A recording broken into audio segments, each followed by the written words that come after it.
Hello guys, welcome back to my another blog. So সকাল সকাল আজকে রেডি হয়ে পড়েছিলাম তোমাদেরকে নিয়ে যাবো এক নতুন জায়গাতে। তো আজকে যেখানে আমি যাচ্ছি তো সেখানে তুমি দেখতেই পাচ্ছ আমার ড্রেস কোড হচ্ছে সাদা পাঞ্জাবি। সো ফাইনালি এবার বাইরেও বেরিয়ে পড়েছি, আমি রেডি হয়ে গেছি। অবশ্যই কিন্তু কমেন্টে বলতে ভুলো না যে আমাকে দেখতে কেমন লাগছে। সো সামান্য আর কিছু ফাইনাল টাচ আপ। সো আর দেরি না করে চলো বেরিয়ে পড়ি। তো রাস্তায় যেতে যেতে তোমাদেরকে দেখাবো আমার স্কুল। ছোট্টবেলা থেকে ক্লাস 5 থেকে 12 অবধি আমি স্কুলে পড়েছি, কাদিয়াটি কালীনাথ মুখার্জি হাই স্কুল। পাশেই এয়ারপোর্টের রানওয়ে, কলকাতা এয়ারপোর্ট, ঠিক তার পাশ দিয়েই এই রাস্তাটা যায়। আসলে গ্রামের রাস্তা ঠিক এরকমই হয়, দুপাশে সবুজ গাছপালা ভর্তি আর খুব সুন্দর প্রকৃতির পরিবেশ।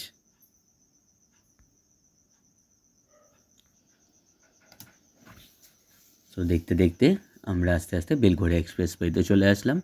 তো যারা আমাদের এখানে থাকো তারা সবাই চেনো Belgharia express. So Belgharia express হয়ে আমরা দিল্লি রোডে উঠব। যখনই আমি বাইক চালিয়ে যাই তখনই অবশ্যই আমি রাস্তার দুপাশের এই সিনারিগুলোকে ক্যাপচার করার চেষ্টা করি, তার কারণ এত সুন্দর প্রকৃতির মাঝখান দিয়ে বাইক চালিয়ে যেতে একটা আলাদাই মজা হয়। সো চলো আর দেরি না করে এবার চলে যাই আমাদের গন্তব্য স্টেশনে। হ্যাঁ, এখানেই আজকে আসা ছিল, অলোক দরবার, আমাদের সবার আশ্রম অলোক দরবার। আজ আশ্রমে একটা অনুষ্ঠান ছিল, যে উৎসবে আমরা সবাই মিলে গেছিলাম, আমি আর আমার মা, স্পেশালি বাইকে। আর জানো তো, বাইক থাকলে না অনেক সুবিধা হয়, যখন যেখানে ইচ্ছা সব সময় চলে যাওয়া যায়। চলো আমরা আশ্রমের ভেতরে ধীরে ধীরে যাই, দেখবে কেমন দেখতে। অবশ্যই কিন্তু কমেন্ট করে জানাবে তোমাদের কেমন লাগলো পুরো ভিডিওটা, এবং আস্তে আস্তে দেখো আরও অনেক কিছু হতে চলেছে ভিডিওতে। এই হচ্ছে আমাদের আশ্রম, যেখানে আশ্রমের সমাধি রয়েছে। আর এপাশেও দেখতে পাবে, এখানেও আমাদের গুরুদেবের পুষ্প সমাধি রয়েছে। আর সত্যি কথা জানো তো, সমস্ত কাজের মাঝখানে যখন ভালো লাগে না তখন আমি চলে আসি এই আশ্রমে, এবং আসলে এত শান্তি পাওয়া যায়, মনে হচ্ছে যেন আমি আরও হাজার হাজার কাজ করে ফেলতে পারবো বিনা কষ্টে। এটাই হলো আমাদের সবার আশ্রম, 108 শ্রী শ্রী মঠ স্বামী গিরিজানন্দগিরি বালক বাবা সেবাশ্রম।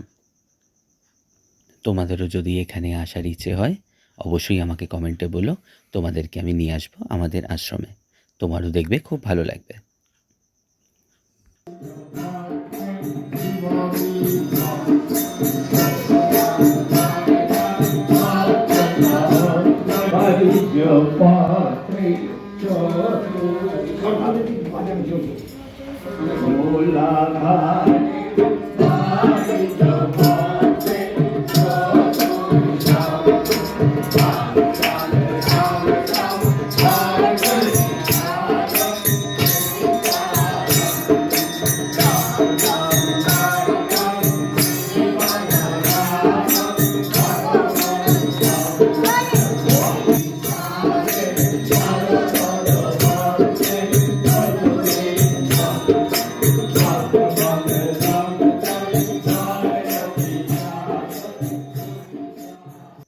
আর তোমরা জানো, এই উৎসবে আমরা যত গুরু ভাই বোন আছি সবাই একই জায়গায় মিলিত হই, এবং সবাই মিলে খুব আনন্দ করি, মজা করি, গুরুর নাম কীর্তন করি, উপাসনা করি, এবং সবাই খুব ভালোবাসি।